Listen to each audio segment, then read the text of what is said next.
నా కొడుకు మూవీ చూస్తా అంటే ఆ రోజు సంధ్యా థియేటర్లో మూవీకి తీసుకెళ్ళాను. మూవీ చూస్తా అంటేనే తీసుకెళ్ళాను. అక్కడ అల్లు అర్జున్ వచ్చినందుకు ఆయన తప్పేం లేదు. మేమేమైనా ఉంటే దానికి కేసు విత్డ్రా చేసుకోనికి రెడీ ఉన్నా. అది న్యూస్ కూడా నాకు పోలీస్ వాళ్ళు ఏమి ఇన్ఫామ్ చేయలేదు అరెస్ట్ చేస్తున్నట్టు. నేను ఇప్పుడు మొబైల్లో చూసిన, హాస్పిటల్లో ఉన్నప్పుడు మొబైల్ చూసిన ఇట్లా అల్లు అర్జున్ అరెస్ట్ అయ్యాడని. అల్లు అర్జున్కి అయితే ఏం సంబంధం లేదు వచ్చినందుకు. ఏమైనా ఉంటే నేను కేసు విత్డ్రా చేసుకోనికే రెడీ ఉన్నాను.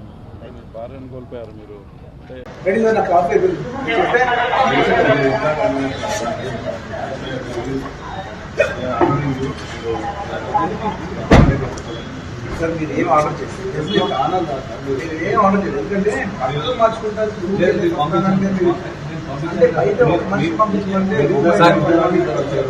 సార్ నాకు తీసుకెళ్తున్నప్పుడు అది బెడ్రూమ్ బయటకు వచ్చి బెడ్రూమ్ నుంచి వెళ్ళిపోతాం, పిస్టల్ స్కూల్ నుంచి వాళ్ళని చేశాను. అది ఇది మీకు తప్పకుండా చెప్తున్నా, ఇది మంచి విషయం కాదు. నాగరాజు గారిని, ఆయన తర్వాత గంధం విజయ్ చందర్ గారిని ఈరోజు అరెస్ట్ చేసి మెజిస్ట్రేట్ ముందు హాజరుపరచడం జరిగింది. వారిని జ్యుడిషియల్ రిమాండ్కు తరలించడం జరిగింది. ఈ సంఘటనలో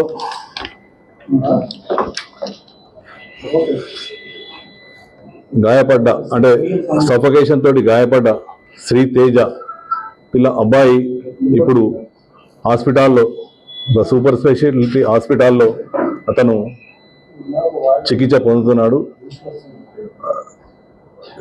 చికిత్స జరుగుతున్నది. ఇంకా దీనిలో ఈ కేసులో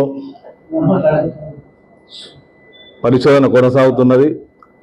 దీనిలో సీసీ ఫుటేజీలు అయినాక అక్కడ ఉన్న సాక్ష్యాల ఆధారంగా సంఘటనపై పూర్తి స్థాయిలో న్యాయ నిపుణుల సలహాలు, మా ఉన్నతాధికారుల సలహాలు తీసుకుంటూ దీనికి ఇంకా ముందుకు సాగుతుంది. దీనిలో చట్టరీత్యా ఎవరెవరైతే దీనిలో ఇంకా పాలు పంచుకొని ఉన్నారో వారందరిపై తదుపరి చర్యలు ఉంటాయి. Thank you. న్యాయ నిపుణులు మరియు మా యొక్క సీనియర్ ఆఫీసర్స్ దాని మీద జరుగుతుంది. చట్టం ముందు అందరూ సమానమే, చట్టం ఎవరికి చుట్టం కాదు. Thank you.